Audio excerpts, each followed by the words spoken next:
अर्पण करून आदरांजली अर्पण करतील माजी आमदार मोहनराजे आंबेडकर, माजी आमदार सुभाषरावजी सामने, नांदेड दक्षिणचे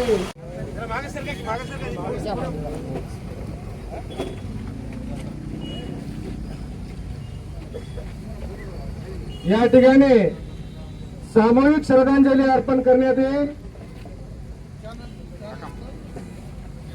व श्रद्धांजली अर्पण झाल्याच्या नंतर या ठिकाणी जो कलश आलेला आहे त्या कलशाचं दर्शन घेण्यासाठी आपण रथामध्ये जायचं आणि पुष्प अर्पण करून दर्शन घ्यायचं आहे. परत सावधान.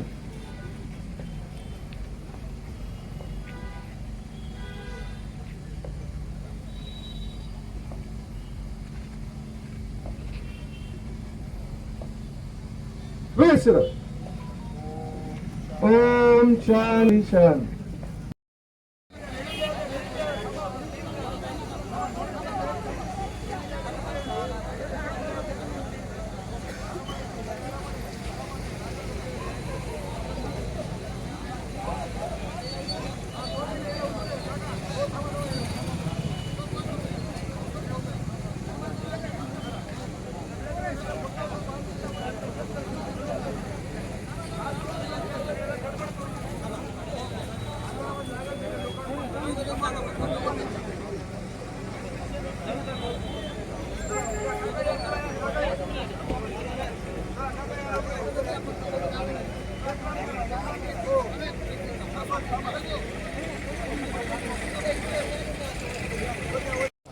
नांदेड शहरातून माननीय आमदार माजी मुख्यमंत्री अजितदादा पवार यांच्या अस्थिकलशाच्या दर्शनाची सुरुवात झाली. जे अस्थिकलश आज आता कंधारमध्ये आलेला आहे. अजित पवार हे महाराष्ट्राचे नेते होते, मुख्यमंत्री होते, सर्वांचे नेते होते. तुम्ही त्यांच्या सभासद आहात, त्यांच्या पक्षाचे कार्यकर्ते. आपल्या काय भावना आहेत, काय परिस्थिती आहे, काय सांगाल महाराष्ट्राला?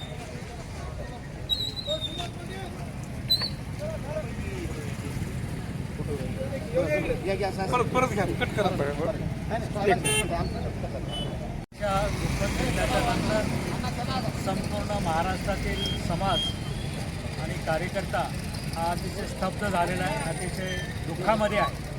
आणि पक्षाने या ठिकाणी अजितदादांच्या अस्थी संपूर्ण महाराष्ट्रामध्ये जनतेच्या दर्शनासाठी सगळीकडेच त्या ठिकाणी पाठवण्याचं काम या ठिकाणी घेतलं. कालपासनं दादांच्या अस्थी नांदेड जिल्ह्यामध्ये आल्यात.